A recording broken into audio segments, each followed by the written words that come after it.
Assalamualaikum warahmatullahi wabarakatuh. Alhamdulillah.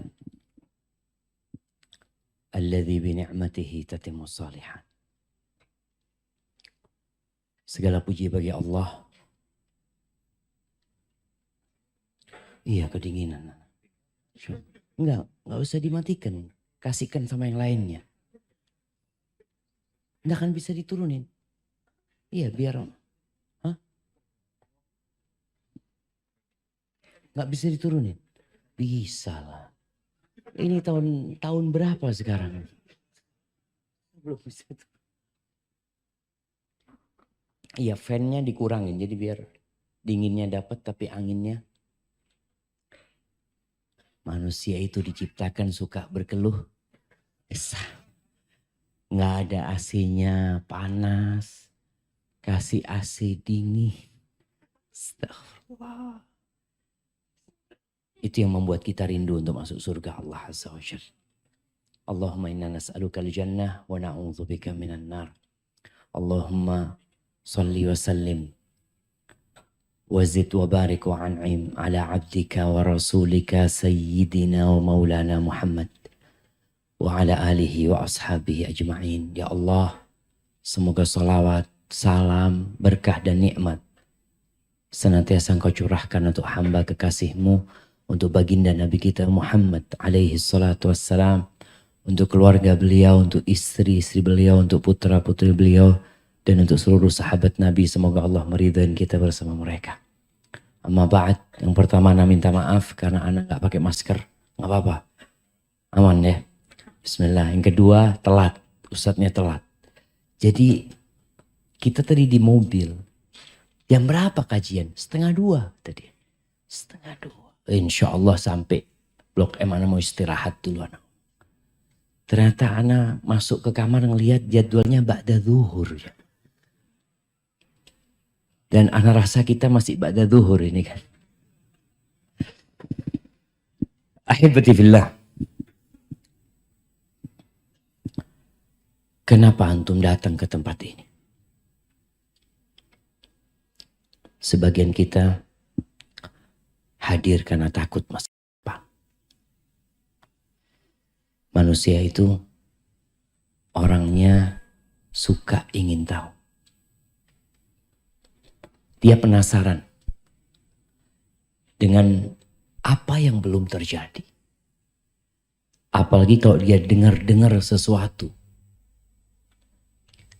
Bagaimana kira-kira nanti kalau itu terjadi? Yang terkadang itu hanya perasaan.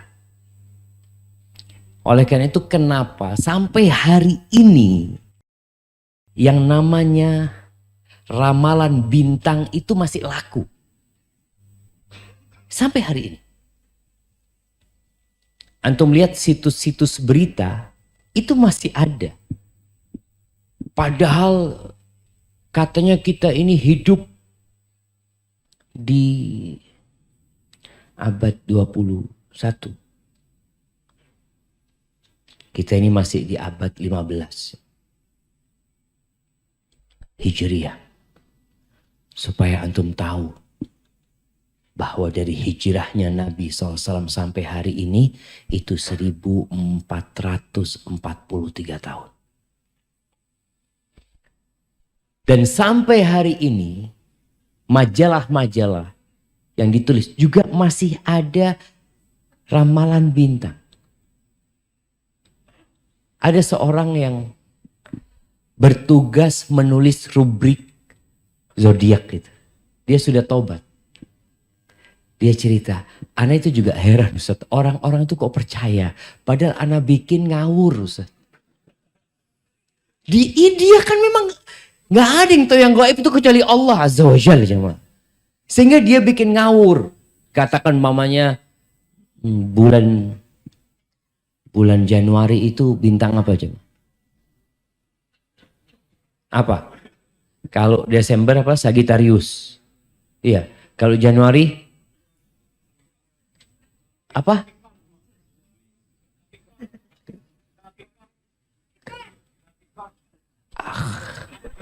Jadi Apa? Tipikor.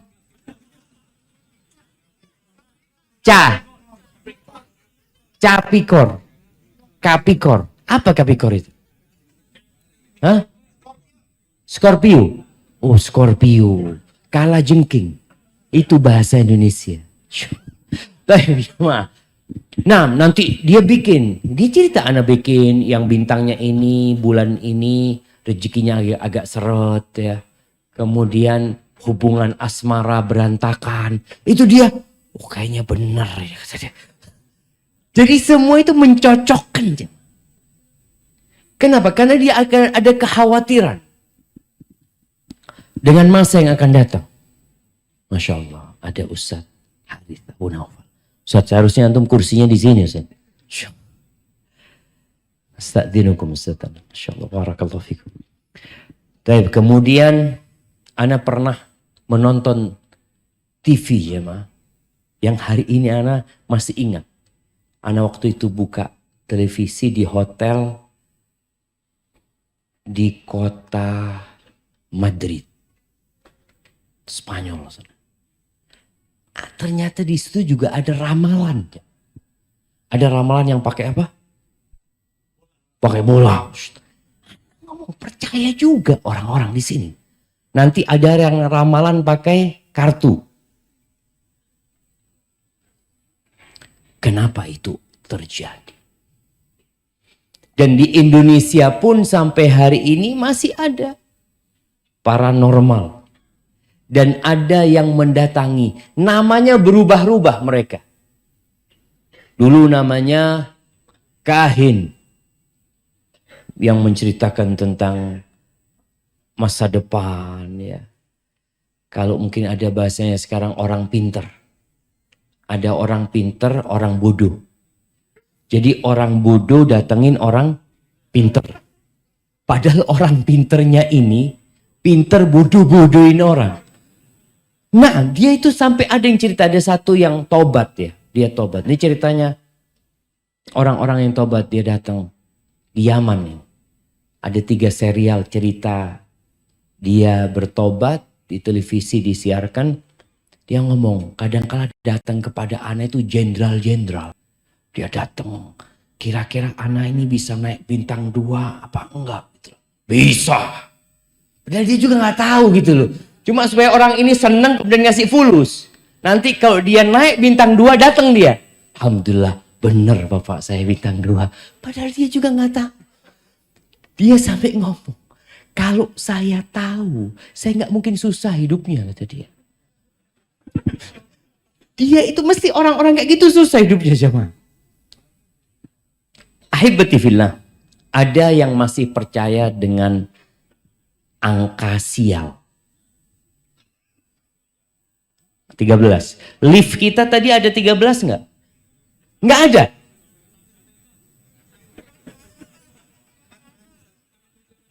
Iya kan enggak ada 13 kan? Iya, betul. Enggak ada 13. Baik jamaah. Ada yang angka sialnya angka berapa? 4. Ini ada. Jadi langsung lantai 5 tuh. Masya Allah. Keren banget gedung ini jamaah. 3 ada. 3A. Emang sakit yang bikin lift? Nah. Enggak. Subhanallah jamaah. Di SD kita diajarkan 1, 2, 3, 4, 5 gitu loh. Tapi kenapa kita di kota Jakarta 4 gak ada? Emangnya di SD diajarkan gitu? 1, 2, 3, 3A. Terus 5 gitu loh. Berarti kan ada orang-orang pinter. Astaghfirullahaladzim. Ahibati fillah. Iya. Kita kadangkala khawatir dengan hari esok. Kita nggak tahu apa yang akan terjadi. Ada yang takut penyakit. Makanya pakai masker. Hand sanitizer. Sampai dulu ada kawan di Jakarta cerita tetangganya. Itu karena ketakutan dia dengan COVID ini jemaah. Dia gak pernah keluar rumah. Pas awal-awal COVID itu jemaah. Padahal yang kena baru 10 orang. Bingung sekali dia. Semua belanja online. Ketika datang itu belanjaan disemprot dulu. Ingat di awal tuh disemprotin semuanya. Terus dibiarkan ditunggu kemudian dibuka. Subhanallah satu rumah kena COVID semuanya. Ini dari mana ceritanya itu jam? Ya, kalau Allah berkehendak Allah tinggal mengatakan kun. Ada yang takut di PHK. Awal-awal itu juga mulai pengurangan karyawan. Siapa yang kena PHK di sini? Masya Allah, makanya soft pertama untuk hari ini. Kasih hadiahnya. Fadlan kasih hadiah teman tuh, Masya Allah. Sebelum di PHK di soft pertama apa soft terakhir? Ya, hibatifillah ada orang yang alhamdulillah Ustaz. Anak kalau nggak di PHK di belakang Ustaz. Jadi ini hikmah di PHK. Di soft pertama. Kadangkala gantiin muadzin Ustaz. Nikmat dari Allah SWT. Tapi ada kekhawatiran. Ada yang takut tidak menikah. Berapa banyak akhwat yang dengan setiap tenggelamnya matahari. Dia tahu umur dia bertambah. Dan sampai hari ini belum ada yang melamar dia. Ada yang melamar poligami Ustaz. Iya, ada akhwat yang cerita. Ada kekhawatiran apakah anak ada jodohnya apa tidak. Ada yang sudah menikah takut diceraikan. Ada yang takut dipoligami. Bahkan dia was-was hidupnya. Lihat suaminya masuk kamar mandi, handphonenya langsung dibuka. Mungkin ada WA yang mencurigakan. Ada satu kawan dia nikah 2. Nama istri keduanya ditulis dealer Yamaha.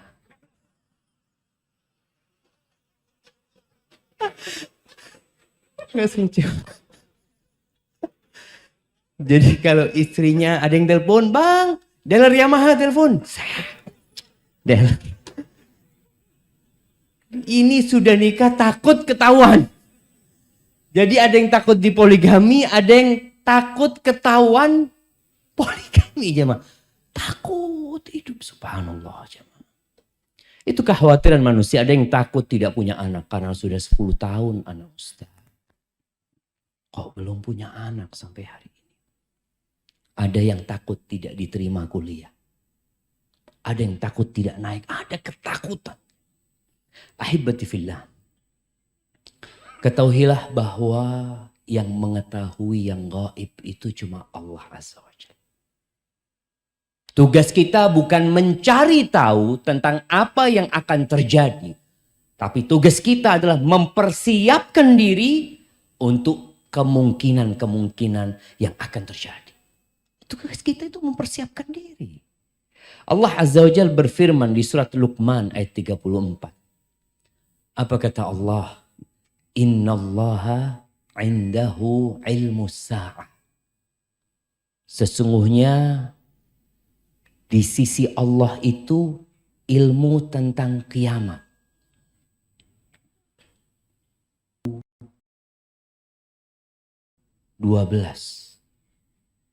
Itu sempat heboh. Karena menurut perhitungan suku Maya akan terjadi kiamat. Kemudian ada paranormal di Indonesia juga mengatakan, iya ini itu macam-macam. Lewat 2012 nggak kiamat.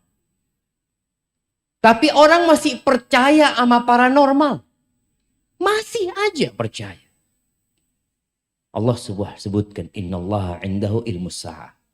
Kalau ada orang meramal, oh kiamat nanti akan terjadi tahun sekian, tahun sekian. Udah, engkau beramal aja. Ketika ada seorang sahabat bertanya kepada Nabi alaihi salatu wassalam, ya Rasulullah, mata sa'ah?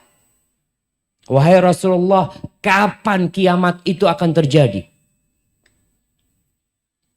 Nabi balik bertanya sama orang ini. Wa madza a'datta lis-sa'ah? Apa yang engkau persiapkan untuk hari kiamat itu apa? Itu yang seharusnya menjadi beban kita. Jadi bukan memikirkan kapan terjadi. Tapi apa yang kita persiapkan tatkala itu terjadi. Wa yunazzilul ghaith. Allah itu yang menurunkan hujan. Ada orang yang takut hujan turun. Karena dia sedang punya acara walimah. Biasanya di kampung ya. Bukan di kampung aja. Di kota-kota besar. Kadangkala mereka panggil pawang hujan. Dipanggil pawang hujan. Dibayar. Bapak gimana akadnya? Kata dia akadnya kalau hujan tidak turun bayar. Hujan turun, gak usah bayar. Jamaah, yang nyewa orang ini waras apa gak waras? Itu ada kawan yang menanyakan kepada pawang hujan. Waktu itu dulu dia bikin acara katanya di Surabaya. Dia lihat ada pawang hujan itu di depan sana. Dia tanya, Pak, Bapak ini memang bisa nyarang hujan? Kata dia, ya nggak bisa lah Pak. Tapi kan akadnya saya sama dia jelas. Kalau nggak turun hujan dibayar. Kalau turun hujan ya nggak usah dibayar. Gitu loh. Akadnya jelas dia. Orang ini percaya ada manusia bisa nyarang hujan. Di mana ceritanya? Kalau ada yang bisa nyarang hujan, nggak banjir Jakarta. Sudah dikirim semua orang ke Bogor, jangan hujan, jangan hujan. Berarti bilang nggak ada.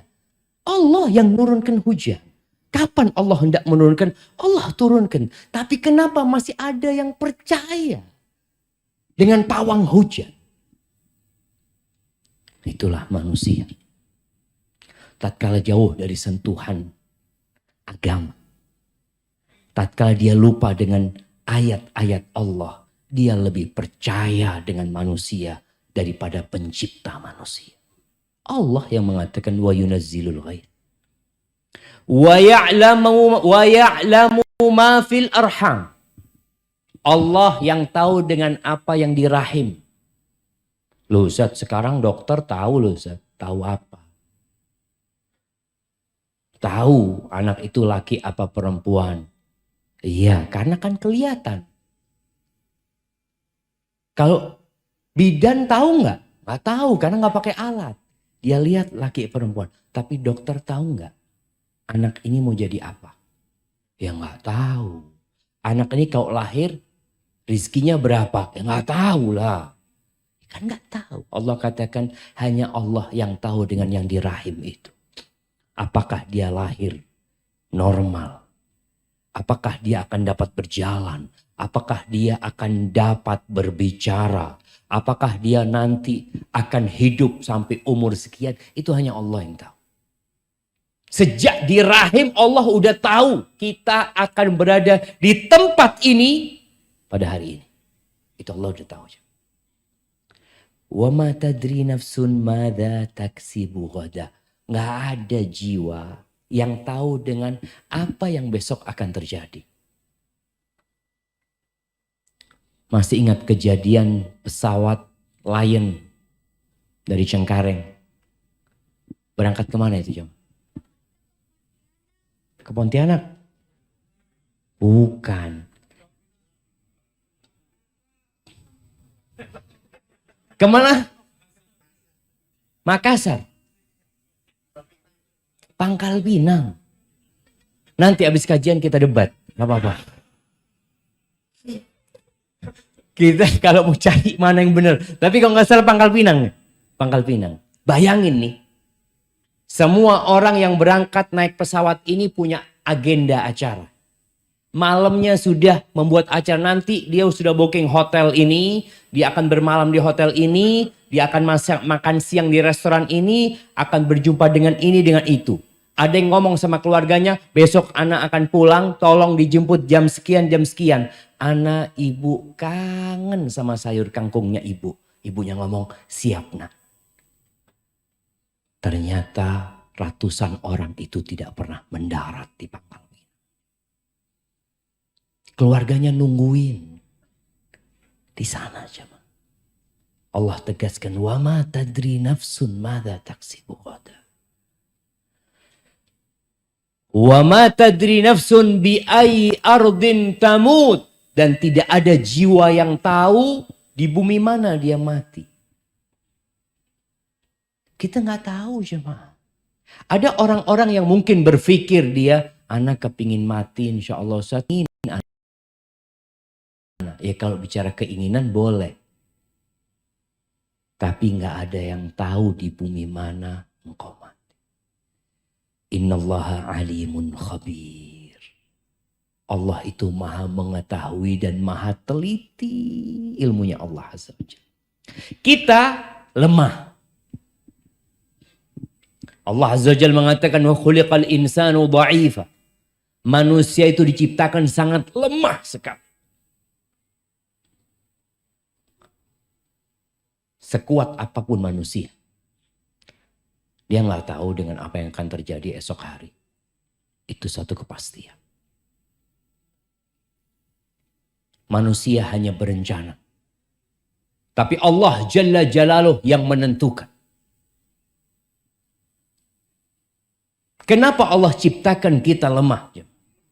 Kita semua mengetahui tujuan manusia diciptakan adalah mengabdi kepada Sang Pencipta. Kelemahan yang ada pada diri kita, sejatinya ada dampak positif dalam kehidupan kita. Mengantarkan kita untuk tidak congkak, untuk tidak angkuh. Sekarang aja manusia lemah, banyak yang sombong, banyak yang angkuh. Lemah manusia. Gimana kalau Allah berikan kekuatan kepada dia? Dengan kelemahan itu dan penuh keterbatasan, menyebabkan dia kembali kepada Allah. Besok gimana? Aduh, tergantung yang di atas lah. Istri ngomong, bang, untuk bulan depan kita belum bayar kontrakan. Gimana bang? Kita minta sama Allah. Orang yang sakit, yang tidak tahu kapan dia akan sembuh. Orang yang gak punya anak, yang tidak tahu kapan dia punya anak. Dan dia mungkin berpikir macam-macam. Seharusnya perasaan-perasaan itu mengantarkan dia kepada Allah Azza wa Jalla. Ahibati fillah. 50.000 tahun yang lalu.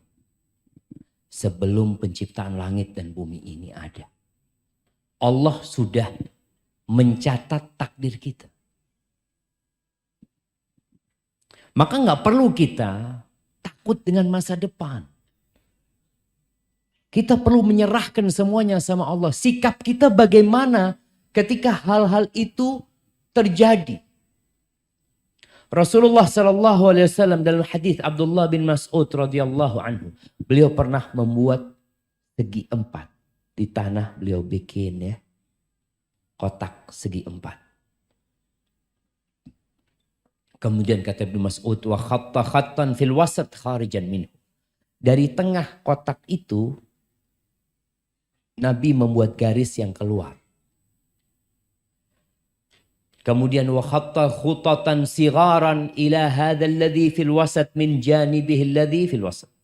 Kemudian di garis yang di tengah itu Nabi SAW bikin garis-garis kecil menyamping. Dibikin garis-garis kecil. Terus apa kata Nabi SAW? Faqala hadzal insan. Ini manusia. yang dikelilingi oleh kotak itu. Manusia itu dikelilingi kotak. Adapun garis yang keluar dari kotak itu, hadza amalu. Ini angan-angan dia. Angan-angan kita itu melewatin kotak itu. Yang kotak itu jamaah ajalnya. Kotak itu di mana ada garis keluar dari kotak itu, keluar dari ajalnya angan-angannya. Adapun garis kecil-kecil di garis yang di dalam kotak itu, ini adalah ya a'rad. Peristiwa-peristiwa kejadian-kejadian yang akan menimpa dia. Kalau nggak kena ini, kena ini. Nggak kena ini, kena ini. Itu manusia. Dan ternyata angan-angan kita selalu melewatin ajal kita. Sebagian orang membangun rumah. Kemudian dia telah mempersiapkan beberapa kamar di sana. Untuk anak-anaknya. Rumah itu belum jadi. Dia telah meninggal dunia. Dia nggak pernah nempati rumah itu. Ada orang yang ingin berangkat haji. Dia kumpulkan harta. Dia tabung. Dia daftar. Bahkan sudah dapat tahun keberangkatan. Tapi ternyata dia juga tidak pernah berangkat haji. Semuanya ada di tangan Allah. Allah memberikan informasi kepada kita. Tentang apa yang bakal menimpa kita. Informasi ini penting. Antum kalau dikasih tahu, mau kemana? Mau ke puncak. Baik, nanti antum kalau mau ke puncak, itu jalannya buka tutup. Terus gimana? Ya paling tidak antum ada makanan di mobil. Terus pom bensin sulit di sana kayaknya kalau sudah masuk ke dalam sana. Harus full tank. Oh gitu. Informasi ini bermanfaat kan? Sehingga kita mempersiapkan diri. Allah memberikan informasi kepada kita di surat Al-Baqarah ayat 155. Apa kata Allah? وَلَنَبْلُوَنَّكُمْ بِشَيْءٍ مِنَ الْخَوْفِ وَالْجُوعِ وَنَقْصٍ مِنَ الْأَمْوَالِ وَالْأَنْفُسِ وَالثَّمَرَاتِ وَبَشِّرِ الصَّابِرِينَ. Kata Allah, kami benar-benar akan memberikan ujian kepada kalian. Dengan sedikit rasa takut. Rasa takut itu ujian. Takut dengan apa yang akan terjadi itu ujian. Yang seharusnya membuat kita jadi lebih dekat sama Allah Azza wa Jalla. Walju'. Allah katakan kami akan berikan ujian kepada kalian. Bala bentuknya kelaparan. Sebagian kita mungkin gak pernah lapar. Tapi ada sebagian lainnya, orang-orang yang mungkin hidup di sekitar kita, dia nggak tahu besok makan apa. Bahkan kadang-kala sehari makan sekali ya. Mungkin ada sebagian yang hadir di sini, tapi kawannya nggak tahu. Tapi Allah memberikan informasi, ujian itu akan Allah berikan. Wa naqsin minal amwal wal anfusi wath thamarat. Dan akan diuji kekurangan harta. Harta yang dia taruh ternyata dengan COVID-19 habis. Nggak dalam bayangan. Ada jemaah, bukan jemaah, ada biro-biro travel. Ada yang pernah mengatakan kepada Ustadz, bisnis yang menjanjikan, yang insya Allah tidak ada ruginya, apa? Umroh dan haji. 2 tahun gak berangkat umroh, gak berangkat haji. Mati lagi. Ya kita lihat. Allah katakan. Jadi resiko akan kekurangan harta itu ada kemungkinan. Maka kan kita takut, benar ya nanti gimana? Ya udah serahkan sama Allah. Kekurangan harta wal anfus, kekurangan orang-orang yang dicintai. Iya. Pandemi kemarin ada yang kehilangan ayahnya. Ada yang kehilangan ibundanya. Ada yang kehilangan anaknya. Ada yang satu keluarga hilang dari muka bumi ini. Allah sampaikan itu. Kekurangan ini ujian. Ada seorang manusia yang dia dikasih anak laki. Anak laki itu meninggal. Dikasih anak laki-laki. Anak itu meninggal. Kemudian dikasih anak perempuan. Sampai besar anak perempuan itu. Sampai menikah. Meninggal. Kemudian dikasih anak perempuan juga. Sampai besar sama dengan yang kedua. Meninggal juga. Dikasih anak lagi. Lah perempuan. Meninggal lagi anak perempuannya. Kemudian dikasih anak. Berapa yang meninggal sudah jamaah? 2 laki. 3 perempuan. Kemudian dikasih anak lagi. Perempuan. Kasih anak perempuan. Jadi dikasih 4 anak perempuan. Anak perempuan yang terakhir ini sampai punya cucu. Sampai punya anak. Kemudian dikasih anak laki lagi. Umur setahunan meninggal anak itu. Berapa yang meninggal? 6. Iya 6. Siapa orang itu? Rasulullah SAW. Allah kasih ujian buat Nabi. Melihat anak-anaknya pergi meninggalkan Nabi. Cucunya juga pernah meninggal dunia di tangan Nabi SAW. Terakhir yang namanya Ibrahim. Gimana gembiranya Nabi punya anak laki saat umurnya sudah 61-62 tahun. Beliau datang menyambut kehadiran anak laki-laki itu dengan penuh kegembiraan. Beliau informasikan kepada sahabat-sahabat. Aku dikasih rezeki anak tadi malam sama Allah Azza wa Jal. Samaituhu Ibrahim. Aku kasih dia nama seperti nama bapakku Ibrahim alaihissalam. Kemudian anak itu pergi meninggalkan Nabi di tangan Rasulullah SAW. Supaya kita sadar bahwa ujian itu menimpa semuanya. Gimana nanti, gimana? Serahkan sama Allah. Wathamarat, kekurangan buah-buahan. Wabasyiris sabirin, berikan kabar gembira kepada orang-orang yang sabar. Ketakutan kita dengan musibah-musibah yang disampaikan sama Allah. Yang mungkin saja menimpa kita. Seharusnya membuat kita lebih sering berdoa. Ketika kita keluar rumah kita. Kita ingat. Bismillah tawakkaltu ala Allah. Karena boleh jadi kita ditabrak jangan sama orang. Boleh jadi kita yang nabrak. Ada orang yang takut naik motor. Kenapa? Gimana kalau nanti anak ditabrak? Dia nggak akan pernah naik motor. Ada orang yang trauma seperti itu. Tapi seharusnya ketika engkau takut, engkau tahu ada orang di pinggir jalan. Nggak naik motor, nggak naik mobil. Minum teh ditabrak sama orang. Kalau kita ngelihat kejadian itu apa besoknya? Anak kayaknya nggak mau minum teh di pinggir jalan. Udah, nggak. Kenapa? Itu kemarin ada yang ditabrak. Apa kemudian kita akan seperti itu? Melihat orang yang goes. Ya Allah, saat ada orang goes.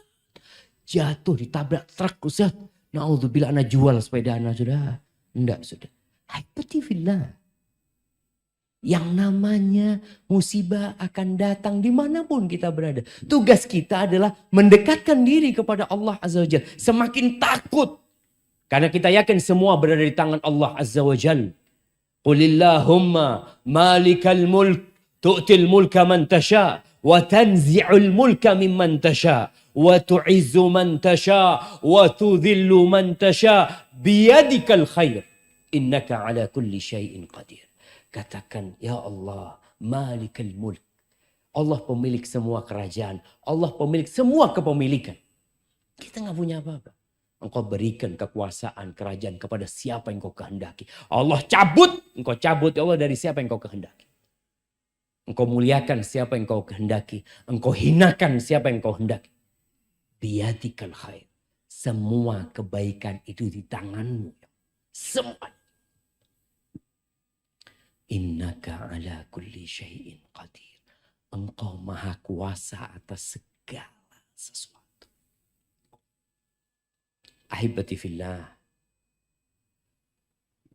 Namun kita harus yakin juga bahwa musibah itu tidak akan menimpa kita. Kecuali sudah Allah tetapkan. Kita kadang kala kerja Ustaz, di kantor anak kayaknya ada yang hasad sama anak Ustaz. Mulai dia menfitnah anak, ini itu macam-macam. Kadang kala terjadi seperti itu. Qul. Allah perintahkan kepada Nabi untuk berkata. Di surat At-Taubah ayat 51. Qul. Katakan. Lan yusibana. Tidak akan pernah menimpa kita. Tidak akan pernah. Illa ma kataballahu lana. Kecuali sesuatu yang Allah sudah tetapkan buat kita. Buat kita artinya buat kebaikan kita. Ada maslahat di sana. Kalau kita harus di PHK, kita harus tutup usaha kita. Pasti ada hikmahnya di sana. Karena Allah itu maha baik sama kita. Huwa maulana. Allah itu pelindung kita. Makanya kalau mau cari pelindung, Allah pelindung kita. Subhanallah, Ana masih ingat. Ibu Ana, waktu Ana kecil, Ana sering dibacakan ayat ini. Beliau ingin menanamkan di diri anaknya, udahlah. Kalau udah terjadi itu pasti Allah yang menetapkannya. Pasti ada hikmahnya, ada kebaikan buat kita. Huwa maulana. Wa 'alallah falyatawakkalil mu'minun. Dan kepada Allah hendaklah orang-orang beriman itu bertawakal. Tadi keluar rumah, bismillah, tawakkaltu 'ala Allah, la haula wa la quwata illa billah.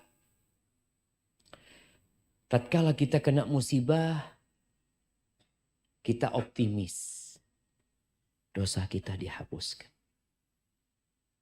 Antum mungkin tahu-tahu naik motor,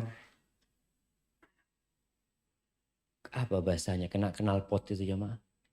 Kenyos knalpot. Nyos. Sama. Kenyos knalpot. Allah. Katakan innalillahi wa inna rajiun. Ini kayaknya penghapusan dosa. Kayaknya besok gak usah pakai knalpot lagi. Masa antum mau kayak gitu? Gara-gara kena knalpot besok gak boleh pakai knalpot lagi. Ya enggak gitu loh. Ini penghapusan dosa. Ketika antum motong sesuatu. Nih emak-emak mungkin lagi motong bawang. Darahnya ikut mengalir di bawang itu. Qul lan yusibana illa ma kataballahu lana. Kata Allah, ini sudah ditulis 50.000 tahun yang lalu sebelum penciptaan langit dan bumi. Kita kan jadi tenang ya. Tahu-tahu suaminya datang. Assalamualaikum dengan wajah yang penuh kesedihan. Kenapa bang? Abang di PHK. Alhamdulillah bang. Alhamdulillah. Kayaknya Ana mau gugat cerai. Mulai ada perempuan-perempuan yang dia mau gugat cerai cuma gak enak gitu loh. Nunggu suaminya di PHK, Ana gugat cerai. Seperti itu. Alhamdulillah. Ada peristiwa-peristiwa yang tadi. Mesti ada hikmahnya. Ketika Allah mewajibkan perang. Apa kata Allah? Kutiba alaikumul qital wa huwa kurhul lakum. Allah tahu diwajibkan kepada kalian berperang dan itu dibenci loh sama kalian. Kalian gak suka. Ada resiko kematian. Ada resiko cacat seumur hidup. Perang kayak gitu. Wa huwa kurhul lakum. Wa asa an takrahu syai'an wa huwa khairul lakum. Tapi boleh jadi yang kalian benci itu baik buat kalian. Wa asa an tuhibbu syai'an wa huwa syarrul lakum. Dan boleh jadi yang kalian sukai itu buruk buat kalian. Wallahu ya'lamu wa antum la ta'lamun. Allah yang maha tahu, kalian gak tahu apa-apa. Kita tuh gak tahu apa-apa, Syama. Bener, ketika terjadi, kita gak tahu kok terjadi. Kemudian di balik itu ada apa, kita juga gak tahu. Namun apabila kita yakin bahwa Tuhan kita, Allah Jalla Jalaluh, Ar-Rahman, Ar-Rahim, Ar-Razzaq, Al-Hakim, Al-Alim, Al-Khabir, As-Salam, Al-Mu'min, Al-Jabbar, Al-Qahhar. Ketika kita tahu Allah memiliki nama-nama yang indah dengan segala kekuasaan Allah, kita jadi tenang. Tenang hidup antum. Antum pernah baca enggak? Ya Arhamar Rahimin. Irhamna ya Allah. Irhamna ya Allah. Allah itu yang maha pengasih di antara semua yang mengasihi. Di antara semua yang ada. Allah yang maha pengasih. Maka jangan pernah buruk sangka sama Allah Azza wa Jalla. Dan jangan pernah merasa telah berjasa. Telah banyak kebaikannya. Kita tuh banyak dosanya, sedikit kebaikan. Itu kita. Walaula fadlullahi alaikum wa rahmatuhu ma zaka minkum min ahadin abada. Nggak ada. Kalau bukan karena karunia Allah rahmatnya, nggak ada yang baik di antara kalian semua. Nggak ada. Semua karena fadlullah. Kalau ada orang yang mungkin wajahnya jelek, kalau bukan karena fadlullah, antum akan lebih jelek dari itu. Bener ya. Ada yang miskin, susah nih. Kalau bukan karena karunia Allah, antum sudah lebih parah dari itu. Ada yang lebih parah dari antum. Lihat ke sana. Semua itu karena karunia Allah Azza wa Jalla. Maka kita perlu yakin Allah itu Arhamar Rahimin. Ahkamul Hakimin. Itu Tuhan kita. Belajar dari Nabi Ayyub alaihissalam. Yang ditimpa musibah. Dikasih penyakit. Penyakit yang menjijikkan. Ya. Yang membuat beliau ditinggalkan oleh masyarakat ya. Kemudian beliau pernah kaya raya jemaah. Kemudian hidup miskin. Susah hidup beliau. Untuk makan pun susah. Anak-anaknya keluarganya meninggal semua jemaah. Berapa tahun? 18 tahun. Ada riwayat 13 tahun, ada yang mengatakan 18 tahun. Setelah 18 tahun, apa doanya Nabi Ayyub? Siapa yang hafal doanya Nabi Ayyub? Nah, anda kasih hadiah. Fadal. Masya Allah, kasih hadiahnya. Barakallahu fiik. Wa Ayyub idh nada rabbahu. Dan Ayub kata Allah ketika dia menyeru Tuhannya. Belajar nih adab sama Nabi Ayub. Bagaimana ketika berdoa. Ketika menyeru Allah Azza wa Jal.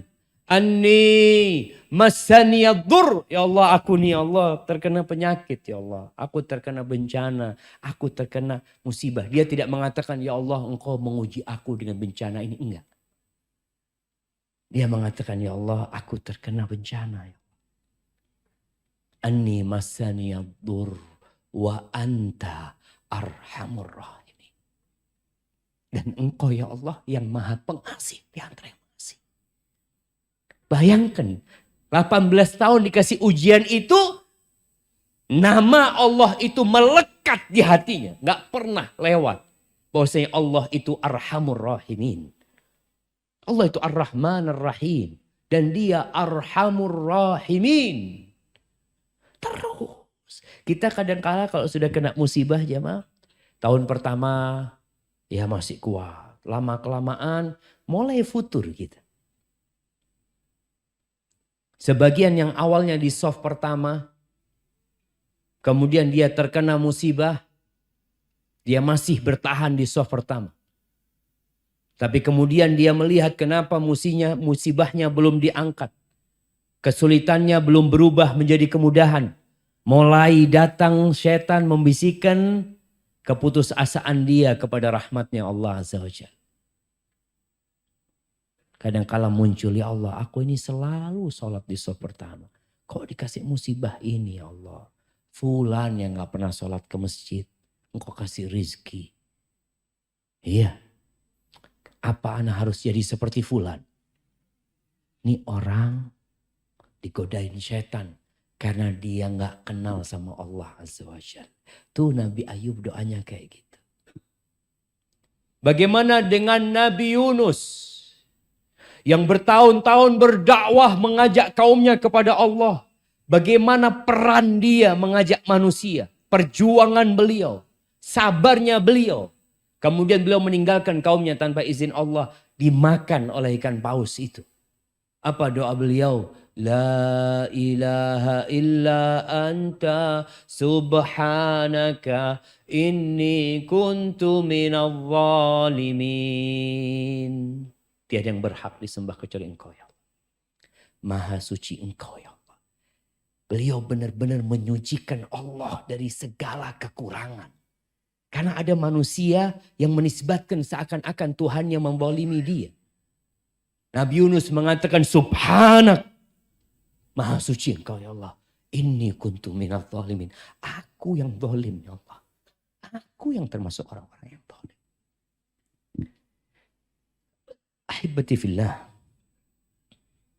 Masa depan itu misteri yang kita nggak tahu. Hanya saja Nabi menyuruh kita untuk segera beramal. Jangan ngaji doang.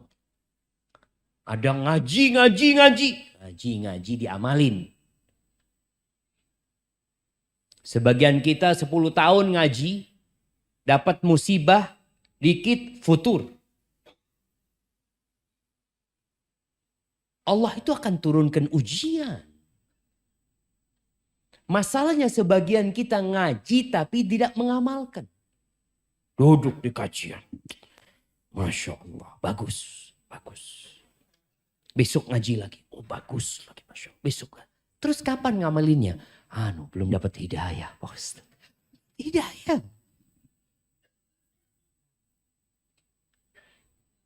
Kata Rasul sallallahu alaihi wasallam dalam hadis yang diriwayatkan Imam Tirmidzi, badiru bil a'mal sab'an. Segera kalian beramal, segera. Sebelum datang tuh ada 7 perkara. Kata beliau, hal tantadhirun illa faqran munsian. Apakah yang kalian nanti itu? Tidak lain kecuali kefakiran. Yang sedang kaya sekarang segera beramal. Jangan nunggu miskin baru mau beramal. Nungguin apa? Kalau Allah sudah berikan kepadamu rezeki, segera beramal. Kalau datang kefakiran, engkau akan lupa. Karena banyak orang yang ketika dia harus bekerja, ya di masa pandemi ini, ada kawan-kawan kita yang akhirnya dia harus bekerja pagi, siang, sore dan malam. Selesai kerja ini karena memang ada kebutuhan yang harus dia penuhi. Ada. Nunggu seperti itu baru mau beramal. Jangan sekarang beramal. Au ghinan mutghiyan, atau kalian nunggu kekayaan yang membuat kalian melampaui batas. Kekayaan itu ada efek sampingnya. Ada efek buruk. Yang kata Allah Azza wa Jalla, innal insana la yatgha ar-ra'ahu istaghna. Sesungguhnya manusia benar-benar melampaui batas ketika dia merasa nggak butuh, merasa cukup sudah. Merasa semua sudah punya. Apa nunggu itu? Ana berpikir orang-orang kaya itu seharusnya berada di saf pertama. Orang-orang kaya itu ada yang ceritanya kawan. Nih orang Ustaz, fulusnya cukup buat 7 turunan, 7 tanjakan, sama belokan juga Ustaz. Jadi nurun nanjak masih nggak habis jamaah, tapi nggak bisa duduk di majelis ilmu. Kenapa? Karena dia sibuk. Dengan hartanya yang banyak itu dia sibuk. Yang ini, yang itu, rapat sini, rapat. Kalau rapat ada waktu. Kajian, ya Allah, afwan banget Ustaz. Ini ya apa maksudnya? Untuk umat juga sebenarnya Ustaz, alhamdulillah. Tapi jangan kelewatan. Sodakoh jangan nunggu kaya. Kalau antum nunggu kaya nggak sodakoh. Orang berlatih sodakoh sekarang nih. Sekarang. Datang kotak amal lewat. Usahakan berhenti di depan antum. Tunggu 5 menit. Mikir mau ngasih berapa. Alhamdulillah. Bagus yang seperti itu. Lebih bagus mana? Berhenti atau yang langsung lewat? Dia berhenti masih alhamdulillah daripada yang langsung lewat. Enggak Ustaz, langsung lewat. Karena sodakohnya di depan sana. Ya kita husnudzon, jangan ngelihat fulan. Aduh fulan ini. Kalau ngelihat handphonenya keren. Kotak amal gak pernah mampir. Ada yang seperti itu. Tapi kita husnudzon. Boleh jadi dia anak transfer. Pakai barcode. Ya ada barcode-nya di sini. Masya Allah. Barcode tuh kelihatan kalau pakai barcode. Tapi transfer mungkin lebih apa? Lebih gak kelihatan. Tapi ala kulihan. Jangan nunggu kaya sedekah. Sekarang sedekah. 100 perak. 200 perak. 500. 1000. 2000. Dan boleh jadi yang 2000 ini akan lebih ikhlas ya ma. Daripada nanti antum sedekah, ana sedekah 1 M. Beda perasaan antum dengan ketika antum sedekah 2000. Antum sedekah 2000 malu sama Allah. 1 M. Orang baik. Akhirnya gak ada gunanya. Berarti lebih manfaat mana? 2000 yang antum waktu sedekah. Ngelihat, ada yang ngelihat. Dia masukin. Artinya benar-benar antum itu cuma ingin Allah yang tahu. Gak ingin orang lain tahu. Tapi kalau 100.000, antum gak malu. Ngeluarin itu, sini. 2000 gak berani, sini. Sini. Lain dia gayanya. Jangan nunggu antum kaya baru mau sedekah. Sekarang sedekah. Au maradun mufsidan. Nunggu sakit mau beramal. Ada orang-orang sehat gak pernah sampai masjid. Gak pernah. Goes 50 kilo tiap hari. Masya Allah, badannya keren. Masjid, azan, nanti Ustadz nunggu sakit. Sakit anak baru mikir, oh masjid. Berapa banyak orang sakit kalau dengar azan? Ya Allah, Abah kepingin ke masjid. Kata anaknya, Abah dulu waktu sehat kemana? Lapangan golf. Jadi beda tempat. Artinya dia apa nunggu itu gitu. Nunggu sakit. Karena biasanya orang kalau sudah sakit ada keinginan bertobat. Ada kalau dia orang soleh. Tapi tanpa antum nunggu itu jangan. Nabi nyuruh kita segera beramal. Au haraman mufannidan. Atau nunggu tua renta. Dan banyak masyarakat yang baru ke masjid ketika pensiun. Umur pensiun ini kan umur yang sudah tidak produktif katanya. Baru dia ke masjid. Ke masjid udah sulit untuk sujud. Karena harus pakai kursi. Kita sebagian orang dulu ketika belum pakai kursi, kemana gitu. Maka jangan menunggu yang muda-muda ini untuk beramal, untuk mendekatkan diri kepada Allah. Jangan nunggu nanti kalau saya umur 70 tahun, nanti insya Allah Ustadz, ya sekarang kan masih anak muda Ustadz, sekarang mulai beramal. Antum sudah hadir kajian, dengar kajian Ustadz, dapat ilmu sedikit. Oh ada amalan yang bagus, baca banyak la haula wala quwata illa billah, antum dawamkan bacaan itu. Antum dengar tentang fadilah sholat duha, antum amalkan walaupun 2 rakaat. Ana belum bisa sholat malam Ustaz, ya udah witir lah sebelum tidur. Witir lah 3 rakaat witir sebelum tidur. Dawamkan hal itu.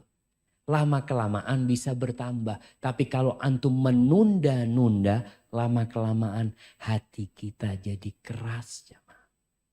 Karena ilmunya sudah punya kita. Au mautan mujhizan, atau nunggu mati. Yang datangnya tiba-tiba. Nunggu mati.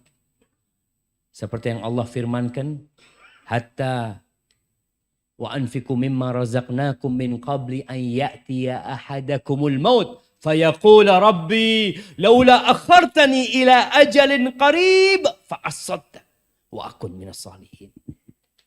Jangan mau sodako nunggu nanti kalau sudah datang kematian. Mau sekarat, ya Allah aku pengen sodako, ya Allah. Tunda umurku sedikit, aku mau sodako. Nunggu itu. Sekarang amalkan. Awid dajjal fasyarru ghaibin yuntabar. Atau nunggu dajjal baru mau beramal. Nanti kalau ketemu dajjal, ana baru mau ke masjid. Orang kalau sudah ketemu dajjal nggak tahu apakah antum akan beriman atau antum akan jadi pengikut dajjal. Orang itu suka dengan yang aneh-aneh. Dan dajjal bisa mengelabui orang. Nunggu dajjal. Nanti anda lihat dajjal ini benar dajjal apa enggak? Tahu-tahu sudah ada di barisannya pengikut dajjal. Na'udzubillah min dzalik. Awisa'ah wasa'atu adha wa amar. Atau kalian nungguin kiamat. Kalau matahari sudah terbit dari barat, enggak bermanfaat lagi tobat seseorang. Enggak bermanfaat. Orang melihat matahari terbit dari barat, amantu billah, astaghfirullah, tubtu ilallah. Enggak ada gunanya. Kecuali orang yang sudah beriman dan sudah beramal sebelumnya. Tapi kalau nunggu itu, maka tobat itu pintunya terbuka sampai kapan? Sampai matahari terbit dari, kalau sudah terbit udah gak berguna lagi tobatnya seseorang. Semua orang akan beriman. Semua orang akan jadi orang baik. Ahibati fillah, rizki itu ada di tangan Allah. Allah itu Ar-Razzaq. Dzul quwwatil matin. Kekhawatiran kita dengan urusan rizki yang membuat sebagian gak nikah-nikah. Di kota besar itu banyak yang menunda pernikahannya. Jakarta ini rata-rata umur berapa baru nikah? Jemaah. 27 sampai 30. 30-an. Ya, anak punya kenalan-kenalan dia nikah 30, 32, ini dan itu. Kenapa? Takut. Saat belum punya rumah.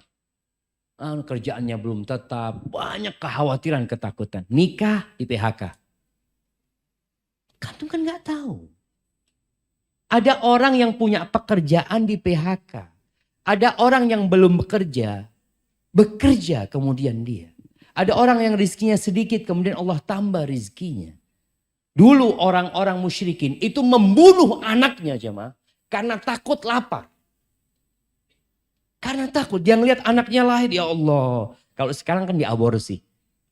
Mereka itu lahir, makanya khawatir ini anaknya nanti makan sama bapaknya. Ya gimana Ustaz? Berapa banyak orang-orang yang kemudian memberikan anaknya kepada orang lain. Karena khawatir dia gak bisa ngasih makan. Ketahuilah kalau anak itu lahir, dia sudah punya rizki.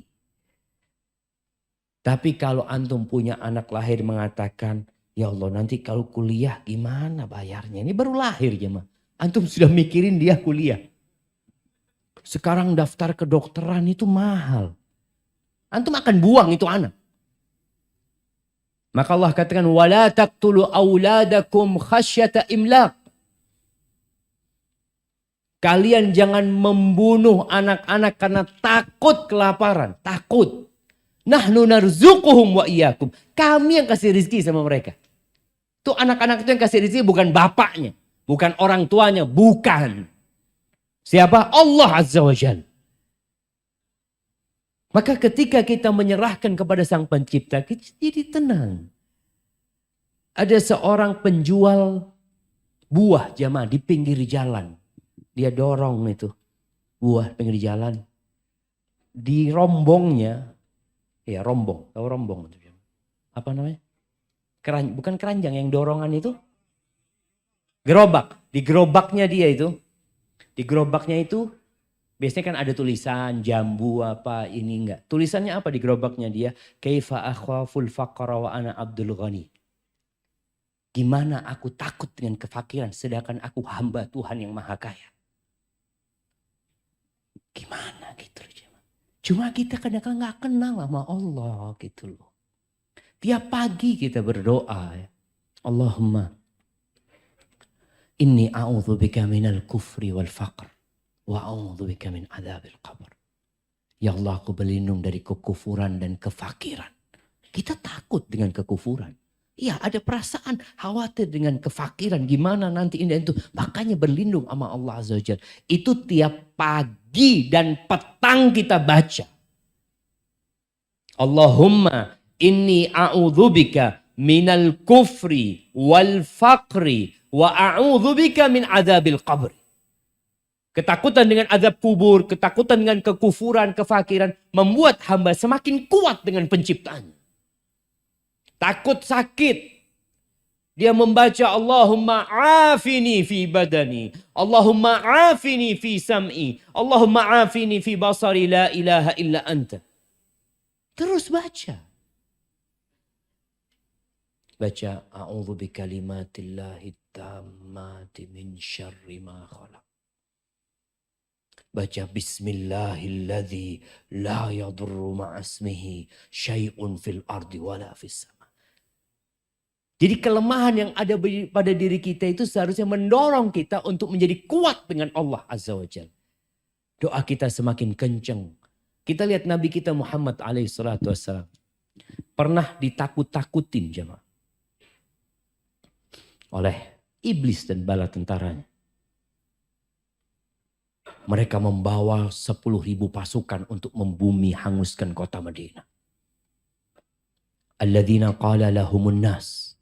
Ini di surat Ali Imran ayat 173 ya. Alladzina qala lahumun nas. Innan nas qad jama'u lakum fakhshawhum. Yang orang-orang mengatakan kepada dia, musuh-musuh itu sudah bersatu padu, bersekutu untuk menghancurkan kalian. Kalian takutlah sama mereka. Ini gimana 10.000 pasukan datang. Fazadahum iman. Ternyata ucapan itu, peringatan itu membuat sahabat-sahabat Nabi bertambah imannya. Bukan imannya turun, tambah naik imannya. Wa qalu hasbunallah wa ni'mal wakil. Apa kata mereka? Kami punya Allah Azza wa Jalla. Kami punya Allah. Cukup Allah. Allah sebaik-baiknya penolong bagi manusia. Yang seperti ini dapat terjadi kalau kita beriman benar. Apa kata Allah Azza wa Jalla di surat Al-An'am ayat 82? Alladzina amanu walam yalbisu imanahum bizulmin ulaika lahumul amnu wa hum muhtadun. Orang-orang yang beriman dan tidak mencampuri keimanan mereka dengan kezaliman. Kezaliman yang paling puncaknya adalah kesyirikan. Dosa juga kezaliman. Orang yang tidak mencampur keimanannya dengan kesyirikan, maka bagi mereka adalah keamanan yang sempurna. Aman, tenang, damai hidupnya. Dan mereka akan mendapatkan petunjuk. Sesuai dengan penjagaan kita terhadap keimanan kita. Maka seperti itu pula keamanan yang akan kita rasakan. Bercampur dengan dosa, kurang tuh keamanannya. Tambah banyak dosanya, kurang tuh keamanannya. Semakin takut antum dengan masa depan. Nanti gimana. Ketika Nabi Musa alaihissalam meninggalkan Mesir di malam hari. Dikejar-kejar oleh Fir'aun sampai ke pantai. Pagi sampai pantai, jadi mereka udah kelihatan. Udah kelihatan itu pantai, gak ada perahu, gak ada kapal yang bisa menyeberangkan mereka. Mereka menoleh ke belakang. Fir'aun sudah sampai juga. Falamma tara al-jam'an. Ketika mereka saling bertatapan. Qala ashabu Musa. Inna lamudrakun. Sahabat-sahabatnya Nabi Musa ketika melihat pasukan Fir'aun, mereka mengatakan, habis kita sudah. Binasa kita.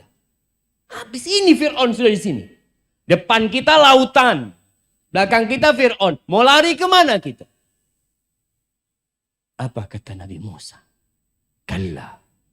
Kalla. Inna ma'iya Rabbi sayahdi. Enggak. Sekali-kali tidak mungkin Fir'aun bisa menghabisi kita. Kenapa? Sesungguhnya bersamaku ada Tuhanku. Dia akan memberikan petunjuk kepada aku. Ini jemaah. Kita kadang-kadang ngomong tawakal. Tapi ketika ada sesuatu yang menimpa kita, kita cemas. Kita jadi kebingungan. Berarti keimanan kita masih perlu diperbaiki. Dengan cara apa? Bacalah Asma'ullah al-Husna. Antum baca. Baca Al-Quranul Karim. Yang hampir di setiap penutup ayat ada Alimun Khabir. Alimun Hakim. Ghaniyun Hamid. Itu membuat kita jadi, ya Allah. Perlu kita menambah keimanan kita. Dan ahibati fillah. Ramadan sudah dekat. Nah, berapa hari lagi antum? Biar yang anak tunjuk yang jawab. Nah, antum. Berapa hari lagi? Berapa? 80 hari lagi. Sekarang tanggal berapa? Biar dia aja. Tanggal berapa? Tanggal 11. Tanggal 12 sekarang. Taib. Kita rencana puasa tanggal berapa? Tanggal 1 Ramadan. Antum. Kasih hadiah aja. Kasihan jangan. Barakallahu fikum. Fadal. Nah, ahibati fillah. Nah, hari ini tanggal 8 kita. 8, 9. Nah, ada yang 8 dan yang 9. 9. Baik, 9 berarti kita akan puasa 81 hari lagi insya Allah. Betul, 80, 8 kurang 80 ya. Masya Allah, barakallahu fikum. Tolong dihafal kalender hijriahnya jamaah. Dan kita sudah harus mempersiapkan diri untuk Ramadan. Yang ana ingin ingatkan, tolong Qur'annya mulai dibaca. Frekuensi bacaannya ditambah. Volume, membaca artinya juga ditambah. Nggak ada lagi nanti pertanyaan Ramadan. Ustadz lebih utama mana Ustadz? Baca Quran sama artinya atau... Ya Allah, terus ditanyakan. Seakan-akan baca Quran itu nunggu Ramadan. Karena waktunya cuma 1 bulan, jadi dia bingung. Sama artinya, apa baca Qurannya doang. Waktu kita baca Quran bukan hanya Ramadan. Sepanjang tahun kita membaca Al-Quran Karim. Barakallahu fiik. Itu mungkin yang dapat Anda sampaikan, Masya Allah. Anda ada pertanyaan kayaknya 0,5 kilo pertanyaan.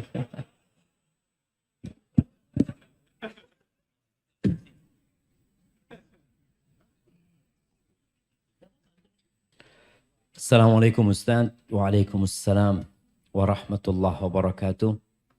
Saya mau tanya. Bolehkah kita di setiap sujud saat sholat kita membaca doa yang ada di dalam Al-Quran? Begini. Ada larangan membaca Quran ketika ruku dan sujud. Membaca Al-Quran. Artinya membaca Al-Quran. Membaca dengan berharap 1 huruf dapat 10 kebaikan. Tapi kalau kita baca doa, boleh enggak kita baca doa yang ada di dalam Al-Quran. Tapi tidak meniatkan baca Quran. Antum sujud, Rabbana atina fid dunya hasanah. Ini berapa pahalanya sudah ya? Nggak boleh. Karena antum berarti baca Quran. Tapi kalau antum hanya doa, enggak, ana mau baca doa aja. Maka enggak ada masalah. Jadi tergantung niatnya. Mohon nasihat Ustadz untuk yang mulai kecanduan game. Ada yang mulai, ada yang sudah kecanduan. Ahibati fillah min husni islamil mar'i tarkuhu ma la ya'ni. Termasuk bentuk baiknya Islam seseorang itu meninggalkan hal-hal yang tidak berguna buat dia. Yang tidak berguna buat dia. Subhanallah, bagaimana para salafus soleh, para ulama itu. Dia itu daripada makan, dia milih rotinya itu dia hancurin, dia masukkan ke air. Terus dia minum. Kenapa? Ditanya katanya. Iya, antara ngunyah roti sama minum itu bisa baca 50 ayat. Kata dia. Kan banyak orang kalau makan sampai setengah jam makan. Dia sudah bisa hatam 1 juz itu jam. Makan setengah jam baca Quran 5 menit kayaknya alhamdulillah sudah banyak. Itu tadi makan tuh setengah jam. Kita itu kadang-kala kurang menghargai waktu kita. Nanti kita akan menyesal. Ketika antum lihat di kotak amal antum ternyata banyak di dalamnya hal-hal yang sia-sia. Walaupun ada yang haram, ada yang gak haram. Bicara game ini ya. Tapi sia-sia buat antum. Enggak usah anak main game sambil sholawat buat Nabi SAW. Astagfirullahaladzim jemaah.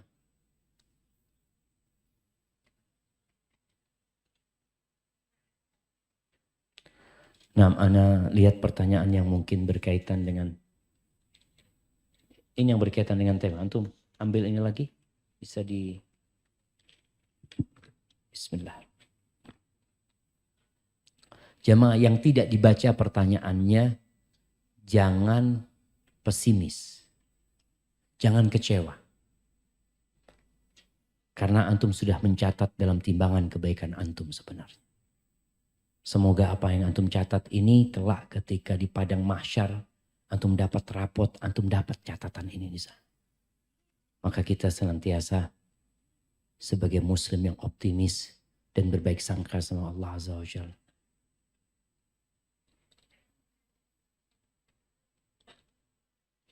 Saya seorang PNS yang langsung berhadapan dengan masyarakat. Mengenai masa depan, saya tidak mau memiliki jabatan tinggi dan hanya berfokus pada pelayanan prima. Jadi apa ini termasuk dosa? Karena saya hanya ingin menjadi PNS yang sadar akhirat. Iya, ahibati fillah. Jabatan itu sebenarnya bisa menjadi manfaat dan bisa menjadi mudarat gitu loh. Ada orang yang mengejar jabatan karena ambisi dunia. Dia kepingin lebih dihormatin masyarakat, dia kepingin gajinya lebih besar. Tapi ada orang yang bekerja, enggak Ustaz, anak kepingin lebih bermanfaat buat manusia. Maka kembali kepada niat. Kalau dikatakan enggak Ustaz, anak takut kasih jabatan yang lebih tinggi. Takut nanti hari kiamat anak ditanya tentang jalan-jalan yang bolong-bolong itu. Oleh anak kalau lewat jalan bolong jamaah, anak berpikir bakal ditanya nih sama Allah yang jadi pejabat. Yang jadi pemimpin penguasa bakal ditanya. Bagaimana cerita Umar bin Khattab radhiyallahu taala anhu ketika dia merenungkan, aku tuh takut kata Umar. Kalau ada baglah keledai campuran sama kuda itu. Kalau ada biral mungkin ya. Yang terperosok di Dijlah sana. Di Irak sana. Aku takut ditanya sama Allah. Kenapa jalannya engkau gak perbaiki. Itu binatang. Gimana dengan orang-orang yang dapat jabatan. Yang kemudian jalan bolong. Orang tabrakan. Orang jatuh di sana. Bakal ditanya sama Allah Azza wa Jalla. Maka tatkala antum berpikir untuk naik jabatannya. Berpikirlah untuk memberikan manfaat. Bukan antara antum sama masyarakat. Tapi antara antum sama Allah Azza wa Jalla. Allah tahu dengan apa keinginan kita sebenarnya. Jadi gak ada masalah kalau orang gak anak takut. Saat kayaknya anak mencukupkan diri dengan yang seperti itu. Tafadhol, gak ada masalah. Cuma semakin antum memberikan manfaat kepada orang lain. Kata Nabi SAW.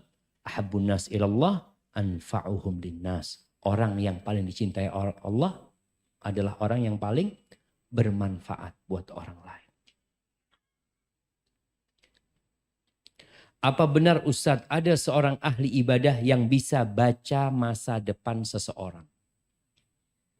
Entah itu tentang anak, rizki, bagaimana hukumnya jika ada percaya karena sebagian omongannya ada yang benar. Ini mungkin dia berbicara tentang karomah. Karomah itu memang ada. Karomah itu Allah berikan kepada orang-orang yang Allah muliakan ya. Omongannya kadangkala benar gitu. Seperti ucapan Abu Bakar Siddiq radhiyallahu taala anhu. Sebelum dia meninggal dunia dia menyebutkan nanti harta warisan itu jangan lupa dikasih adiknya. Adik perempuannya lupa ya. Dan ternyata betul lahir anaknya itu perempuan atau laki seperti yang Abu Bakar ucapkan. Jadi karomah itu ada tapi bukan bisa membaca masa depan seseorang, nggak bisa. Jadi Allah berikan karomah kepada dimuliakan yang nggak bisa dipelajari sebenarnya hal itu.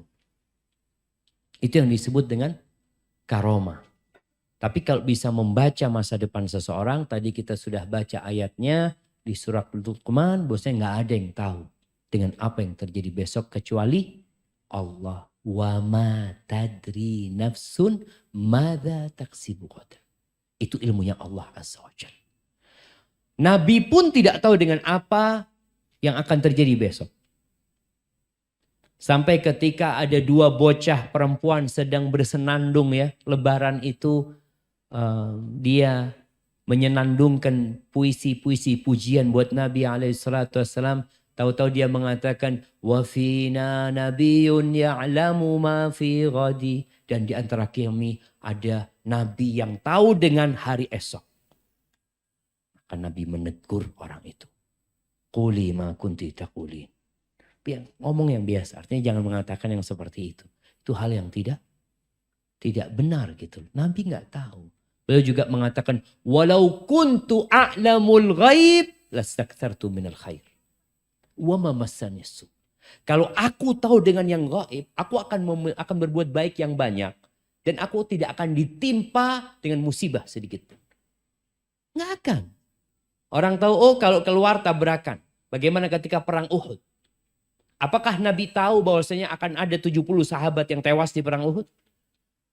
Beliau akan terluka? Enggak. Tapi nggak tahu. Jadi kalaupun Nabi pernah menyampaikan sesuatu tentang masa yang akan datang, itu wahyu dari Allah Azza wa Jalla. Artinya Allah ngasih tahu Nabi alaihissalam. Bicara karomah itu bukan orang itu tahu dengan masa depan seseorang, enggak. Jadi Allah berikan kemuliaan yang kadang-kala omongannya itu benar gitu ya, seperti itu.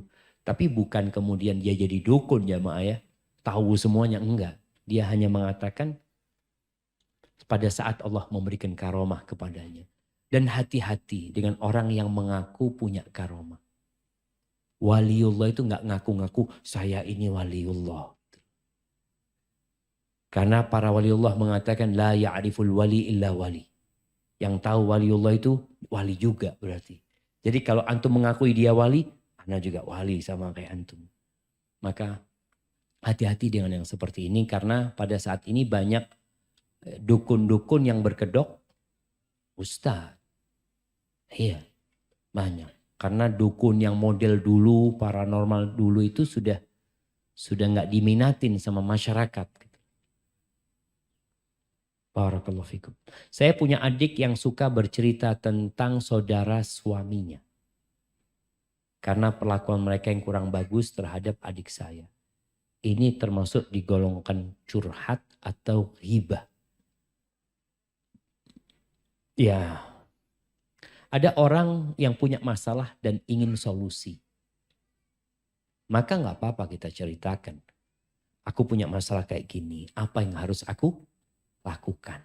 Tapi kalau sekedar cerita dan tidak pernah ada solusi dan juga tidak pernah memberikan solusi, adanya ghibah gitu. Kemudian kalau menceritakan seseorang yang melakukan tindakan buruk kepada kita, dan kita hendak mencari solusi, maka kita harus tepat ngomongnya sama siapa. Kita, oh kayaknya orang ini bisa bantu gitu. Baru kita ngomong gitu. Atau kita sedang meminta fatwa. Datang ke ustadz. Ustadz, Ana punya masalah, suami ana itu kayak gini, kayak gini, kayak gini. Dia menceritakan keburukan suami. Dia sedang meminta fatwa. Boleh. Tapi yang lebih baik dia ceritakan, Ustadz, ini ada perempuan Ustadz. Punya masalah suaminya. Suaminya kayak gini, kayak gini. Kira-kira apa yang harus dilakukan? Sehingga dia tidak membongkar aib suaminya. Karena ustadznya tahu sama suami dia. Dia menjaga kehormatan suaminya gitu loh. Itu akan lebih mulia gitu.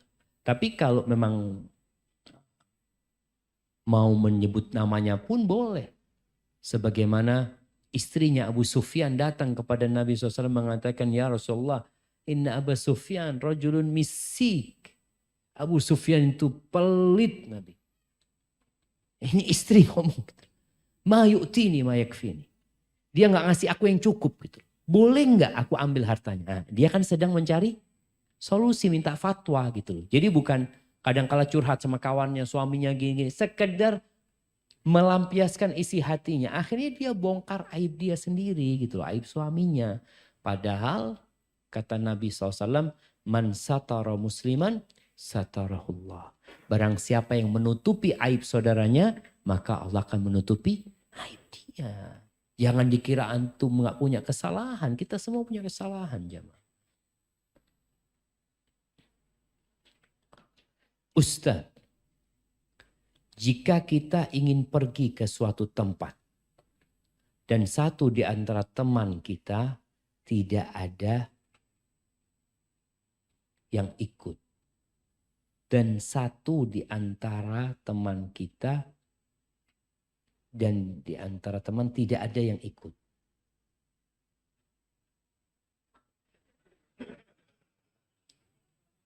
Allahu Akbar jamaah. Tunggu jamaah. Anak kayaknya minum dulu jamaah. Biar bisa faham. Bismillah. Alhamdulillah. Jika kita ingin pergi ke suatu tempat dan satu di antara teman tidak ada yang ikut.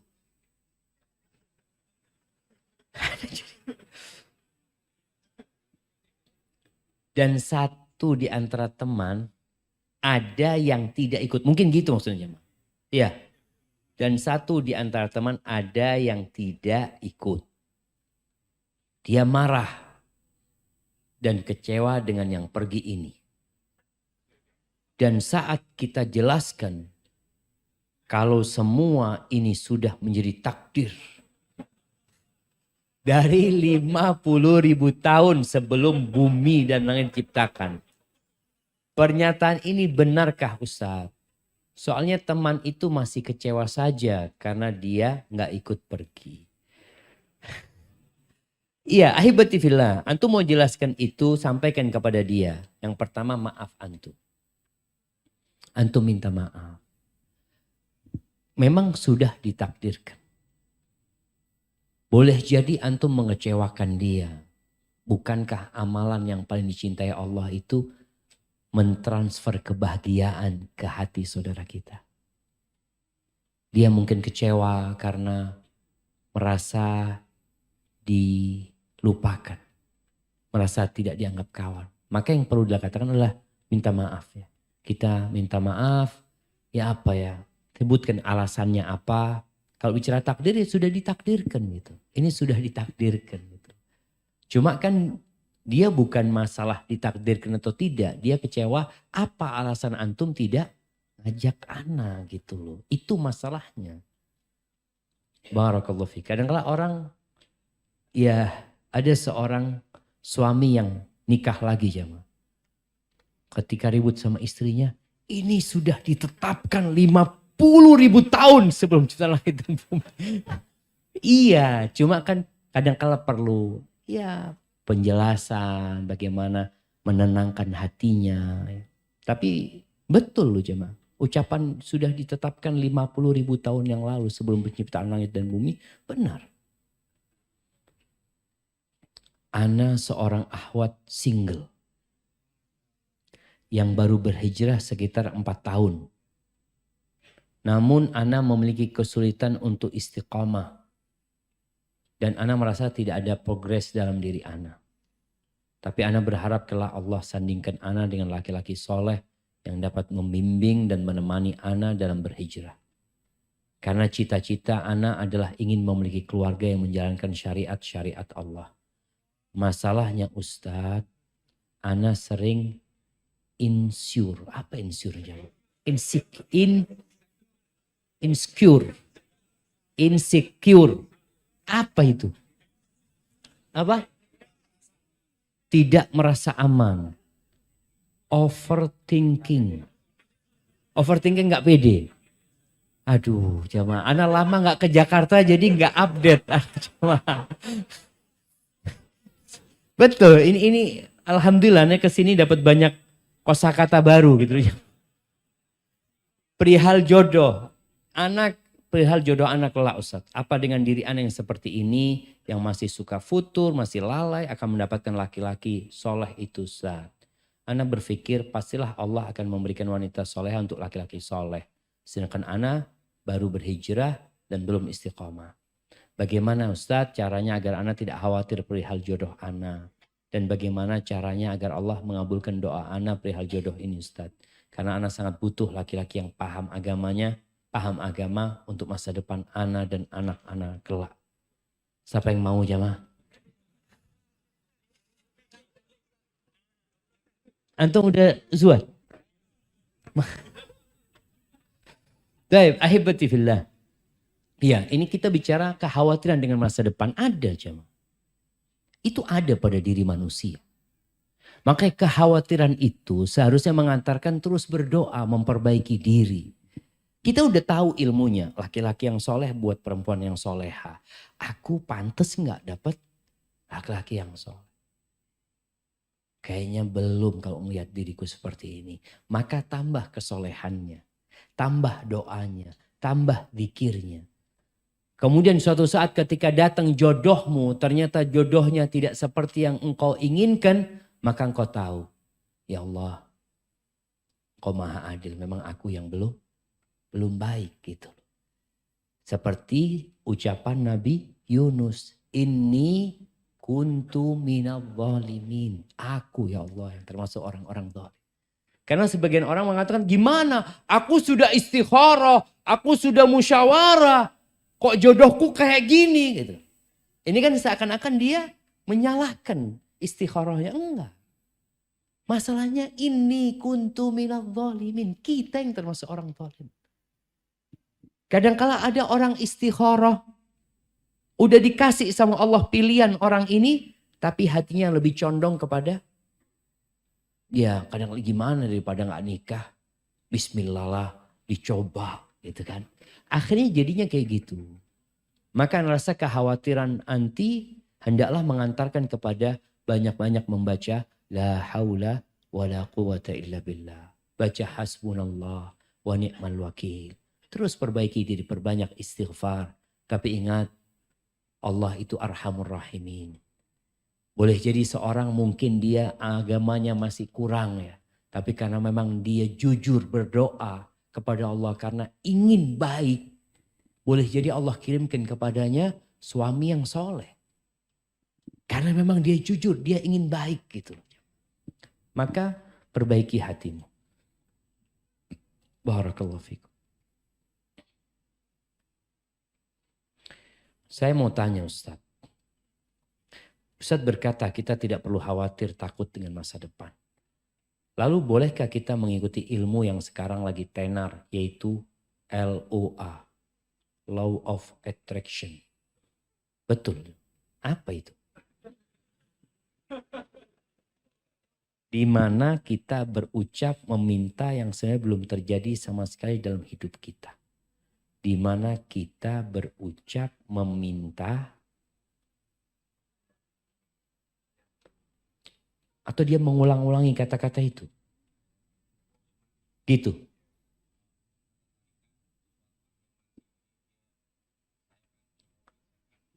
Gitu, saya kepingin punya mobil. Wiritan, berzikir gitu. Berzikir saya punya mobil, saya ingin punya mobil gitu kan. Biar dapat mobil. Ya kayaknya ilmu ini ilmu duniawi ya. Seharusnya dia Dia itu menyebut nama yang bisa ngasih mobil. Bukan mobilnya. Dia sebut, dia ulangi yang dapat ngasih mobil sama dia. Siapa? Allah. Ya Razzaq. Makanya kita zikir itu kan mengulangi ucapan itu. Doa itu kan mengulangi ucapan itu. Tiap pagi kita mengatakan, Allahumma inni as'aluka ilman nafi'an. Minta. Tiap pagi, ya Allah, aku kepingin mobil Innova, ya Allah. Yang warnanya hijau, apalah. Ngulangi terus, minta terus. Dan Allah itu suka dengan orang yang kalau berdoa, terus-terusan dia berdoa. Ini yang terjadi dengan Nabi Zakaria ketika minta anak. Sejak umur berapa beliau berdoa minta anak sampai umur 100 tahun. Terus mengulangi permintaan itu gitu loh. Tapi kalau berdoa jangan berlebih-lebihan. Ada orang berlebih-lebihan itu minta kayak tadi. Ana minta mobil mereknya ini, warnanya ini, platnya ini. Itu berlebih-lebihan. Minta sama Allah, Allah marzuqni markaban hanian. Ya Allah kasih aku kendaraan yang nyaman ya Allah buat keluargaku. Jadi gak perlu sebut merek. Tapi Ustaz kalau anak ingin seorang akhwat Ustaz. Boleh sebut namanya. Boleh asalkan dia belum nikah. Nah jangan nyebut ini sudah istrinya orang disebut berulang kali minta. Berarti antum doakan dia bercerai gitu kan. Nah jadi antum boleh. Minta ya Allah nikahkan aku dengan fulan ya Allah. Tapi boleh jadi antum gak tahu fulannya itu baik apa enggak buat antum. Maka yang lebih baik kalau urusan-urusan dunia itu sampaikan ya Allah kalau fulana baik buat aku kasihkan aku ya Allah. Karena Allah yang lebih tahu jemaah. Jadi menyebut apa namanya tadi? LOA, Law of Attraction. Kayaknya nggak boleh kalau dia menyebut-nyebut seperti itu. Tapi kalau dia menyebut nama yang dapat memberikan hal itu kepada dia. Itu diperintahkan. Bukankah Allah Azza wa Jalla mengatakan. Udu'uni astajib lakum. Mintalah kepada aku. Pasti aku kabulkan. Bukankah Allah mengatakan. Fadhkurullaha dzikran kathiran. Berzikirlah kepada Allah yang banyak. Makanya Nabi mengulangi subhanallah wa bihamdi subhanallahil azim. Terus ulangi seperti itu. Dan niscaya Allah akan kabulkan doa kita. Jadi ingat rasa khawatir dengan masa depan itu ada loh jemaah. Ada di diri kita kekhawatiran itu. Tapi tugas kita adalah bagaimana kita memohon kepada Allah. Agar Allah memberikan yang terbaik kepada kita. Doa yang paling indah yang Nabi ajarkan adalah. Rabbana atina fid dunya hasanah. Wa fil akhirati hasanah wa qina adzabannar. Ada seorang sahabat. Dia sakit parah jemaah. Parah banget. Nabi membesuk dia ke rumahnya. Itu diriwayatkan seperti burung yang sakit. Tahu kalau ayam sakit ya. Unggas kalau sakit itu kelihatan dia. Kata Nabi SAW. Hal da'utallah bisyai'. Apakah engkau berdoa memohon kepada Allah? Meminta sesuatu? Iya ya Rasulullah. Aku berdoa mengatakan kepada Allah. Allahumma ma kunta mu'adzibi fil akhirah fa'ajilhu li fid dunya. Ya Allah hukum yang hendak engkau berikan kepada aku di akhirat. Dia takut. Dia takut dengan neraka. Dia takut dengan hukum di akhirat itu. Yang Allah menyebutkan wala adzabul akhirati akbar. Azab akhir itu jauh lebih berat. Maka rasa takut ini membuat dia mengatakan Allah kalau engkau hendak hukum azab apa yang engkau akan berikan kepada aku di akhirat fa'ajilhu li fid dunya. Segerakan buat aku di dunia. Bayangkan dari takutnya dia sama hukum Allah di akhirat. Apa kata Nabi SAW? Innaka la tastati'u dhalik. Innaka la tutiquhu. Engkau gak akan mampu menerima azab Allah Azza wa Jalla. Halla sa'altallah al-afiyah. Kenapa doamu gak minta afiyah sama Allah? Minta keselamatan sama Allah. Kenapa engkau gak berdoa mengatakan Allahumma atina fid dunya hasanah. Wa fil akhirati hasanah wa qina adzabannar. Seharusnya itu yang kau baca. Akhirnya sahabat ini baca doa itu. Disembuhkan. Doa itu kan kita juga minta diselamatkan dari api neraka jemaah. Bukan minta azab di sana dipindah ke dunia. Bukan. Maka semua kekhawatiran kita hendaklah mengantarkan kita untuk kembali kepada Allah. Minta sama Allah. Dan ketika sesuatu yang tidak kita sukai terjadi, sabar. Ucapkan inna lillahi wa inna ilaihi rajiun. Ketika kita dapat nikmat, bersyukur kepada Allah dan berbagi sama orang lain. Jemaah, pertanyaan terakhir Anda baca ya. Nah, apakah saya dosa bila selalu memikirkan masa depan anak-anak saya? Terutama anak saya mempunyai sakit bipolar. Jika saya dipanggil Allah, saya sangat khawatir tidak dapat mendampingi anak saya lagi. Yang selalu rutin untuk ke dokter. Saya selalu khawatir jika anak saya kembali tidak dapat mengontrol pikirannya. Mohon pencerahannya Ustaz. Subhanallah.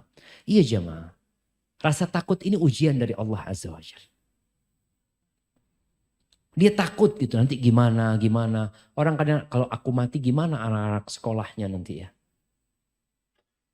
Terus gimana yang ngerawat anak-anak itu siapa? Ketika kita tahu Allah itu khairul hafidhan. Sebaik-baiknya penjaga itu Allah. Maka orang tua hendaklah menitipkan anak itu kepada Allah Azza wa Jalla. Kenapa orang-orang sekarang ikut asuransi? Karena rasa khawatir tadi. Rasa takut. Ada asuransi sekolah. Ada asuransi kesehatan. Ada asuransi macam-macam asuransi itu. Dan perusahaan-perusahaan asuransi ini tahu dengan adanya rasa takut dengan masa depan orang itu. Sehingga dia menawarkan nih. Aku tawarkan ini dan itu. Sedangkan seharusnya seorang muslim menitipkan anak-anaknya kepada Allah Azza wa Jalla. Kita kalau safar jemaah, orang tua kalau safar. Meninggalkan anak-anaknya dia keluar kota. Dia kalau berpikir gimana nanti anakku ini dan itu. Maka dianjurkan juga bagi orang yang kalau mengantarkan orang lain perjalanan.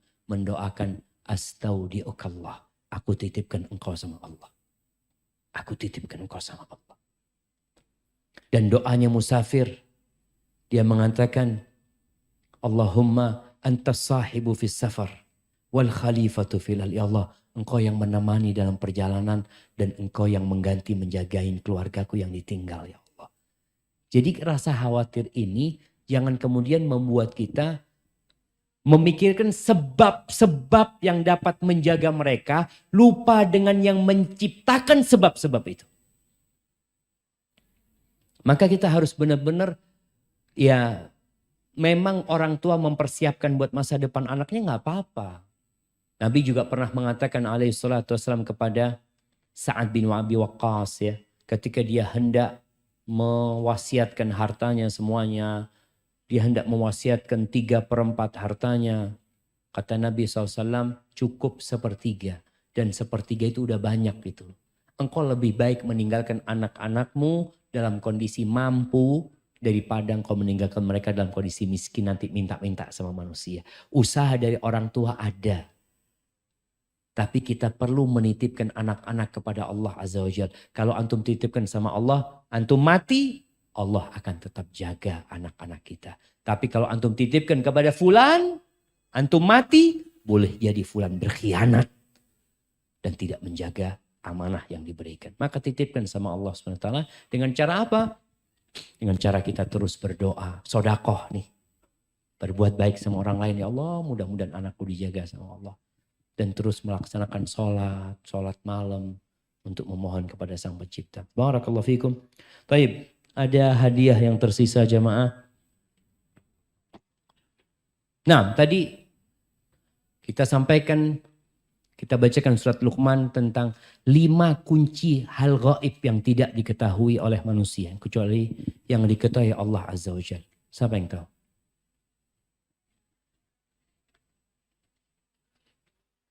Kita tadi bacakan. Nah, fadhal berdiri antum.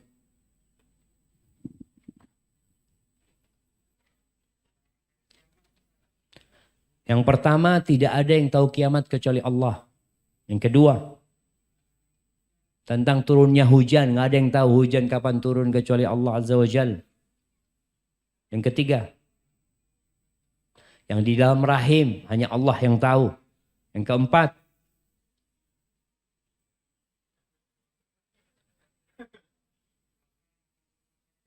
besok, hari esok hanya Allah yang tahu.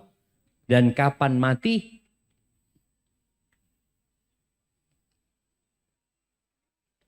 betul.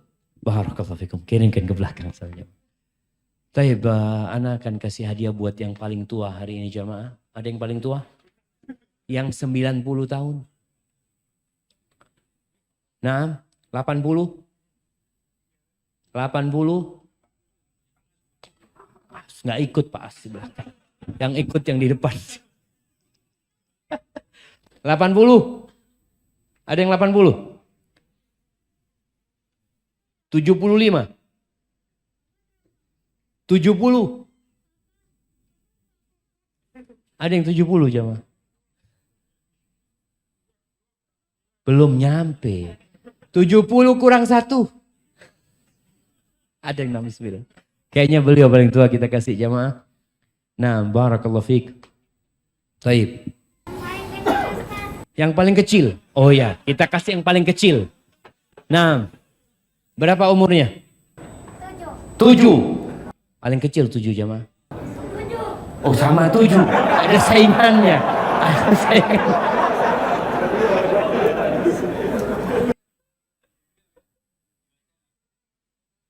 Dikasih yang 7 juga itu ya. Ini, kasihkan ke temannya.